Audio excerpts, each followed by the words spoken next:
We will do the things God built for us to do. But it won't be because we are special, great, or powerful.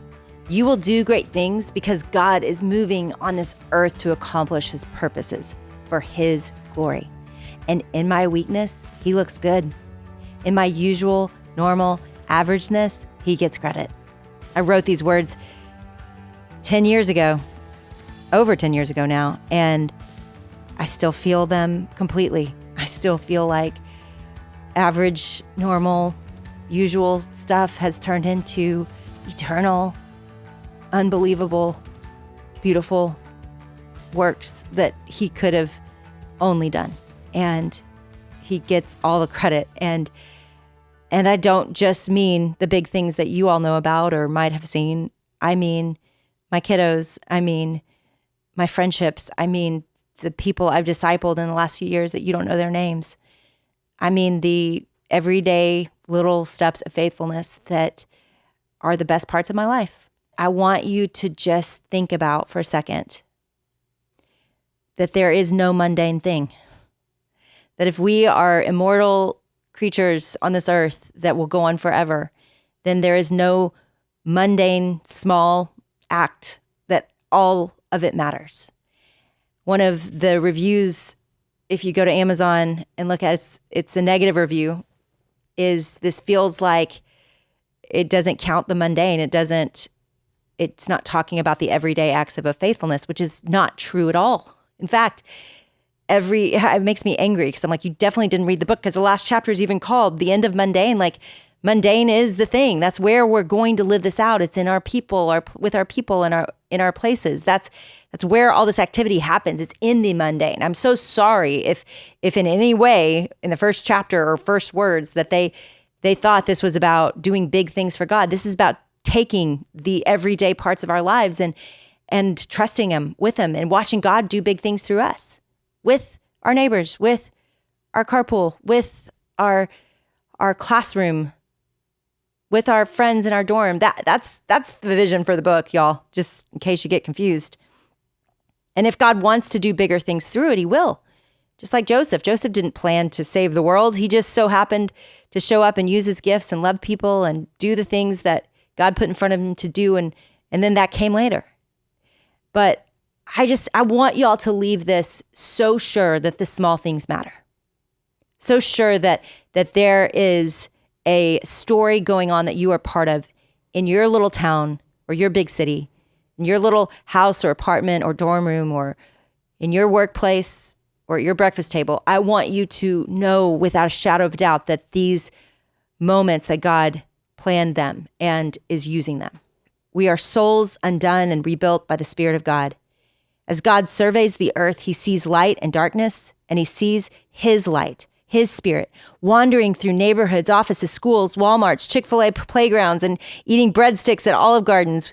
We possess God and are filled with him for the very same purposes that Peter, John, Paul, Mary, and Luke in the early church were filled with him. We are filled with God to pour him into the darkness, pour him into the broken souls who are starving for something. See, there are no average small dreams and no average people. There are no meaningless moments as we go to the gym or handle shipping orders gone wrong or nurse our babies. There are moments with tangled threads over dinners where simple visions are affirmed and neighborhood boot camps are born. There are moments in speech therapy offices when you hug a mother who is fighting back tears because she wonders if her autistic toddler will go into mainstream kindergarten. There are many moments sweeping up crumbs from breakfast tables that no one sees and couldn't possibly matter, except that as order is brought from chaos, your family flourishes a little bit more that day. There are moments in offices when you swallow all pride as coworkers gossip about you or misrepresent you to others, and God draws near in the very moment that you have felt so alone. There are moments in hospital waiting rooms when the world turns upside down and you shake your fist and fall down in the darkest moments that God was building the brightest ones. Do you feel restless? There is more. A story too weighty and beautiful to bear, a story stretched out beyond 10 million years from today. This is the story that we are about. Whether you know Jesus or not, you're a part of it. Because eternity is coming, it is reality. And the story that we find ourselves in, it matters more than we can possibly imagine. It matters in our souls in ways that God knows we can't comprehend, and it's okay. So he gives us simple, small tasks. He sets us in our places with our gifts, with our story, with our people, in our places. He sets us in his story, and it feels normal and mundane, and yet it couldn't be further from that. So many friends that I led in Bible study through this, their lives are so different today than they were back then. And I remember how they felt like, gosh, nothing I'm doing matters. And yet everything they were doing, when you look back at it, has made them who they are today and shaped the life that they're leading today. It all matters. It all matters. We don't look for crazy, big, awesome things to do. We look at what God has given us and say, God, what do you want me to do in this and with this? And there will be days that it just feels flat boring. And there will be days that it feels like there's no possible way that this means anything or matters to anyone. And those aren't the worst days, because God says that the things we do in secret, the ways we serve others and love others in private, that those are building for us an eternal weight of glory, a crown that will never perish, reward in heaven that will come one day. That's what he says. And so even those things, especially those things, will matter. We may not see here, but I promise you we will in heaven. You've gotten to hear so many incredible stories from everyone this season. You've gotten to see this lived out in a lot of different people's lives, from music to parenting, to being married, to the wild, crazy stories that Bob Goff shares. You've gotten to see so many different people live this out in so many different ways. But what I don't want you to miss is that all the mundane matters. And every one of them would tell you that. Every one of them would tell you the mundane matters. It shaped everything I am and everything I'm doing. So don't miss it. Crave being invisible. Crave the moments that nobody sees, that you're just being faithful and taking what God's given you and stewarding it well.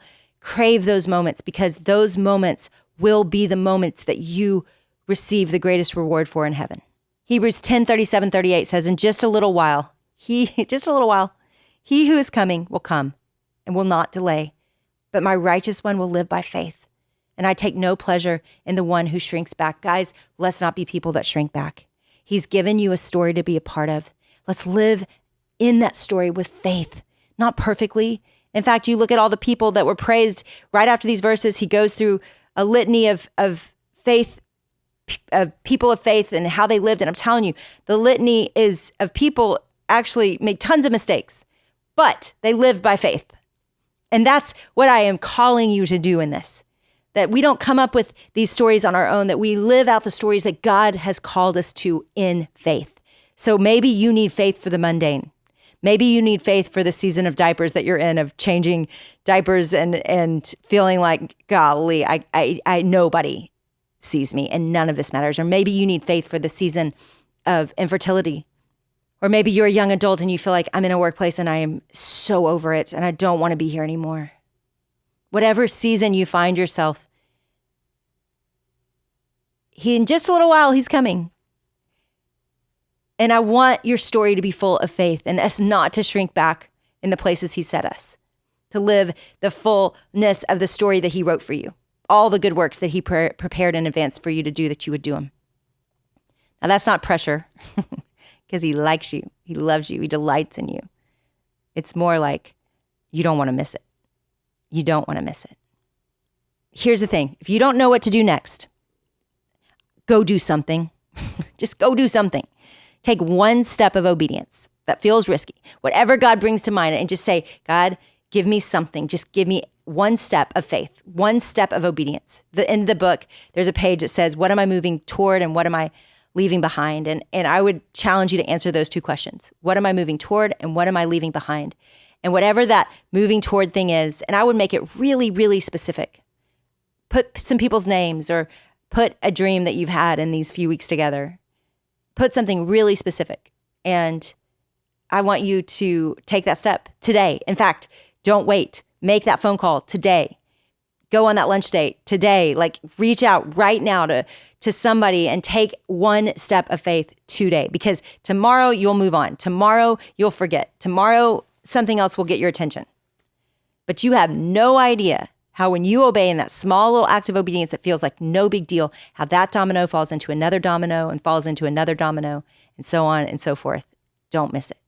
And if you feel like I'm just apathetic, I'm too tired, you've got to remember that is a ploy. That is a scheme. The enemy wants you to feel numb and checked out. He does not want you awake to the war that is on, to the story that you're living in, to the incredible opportunities that are right in front of you. He wants you to be apathetic and numb. And if that is where you are today, that is how I'm going to close. God, would we not miss it?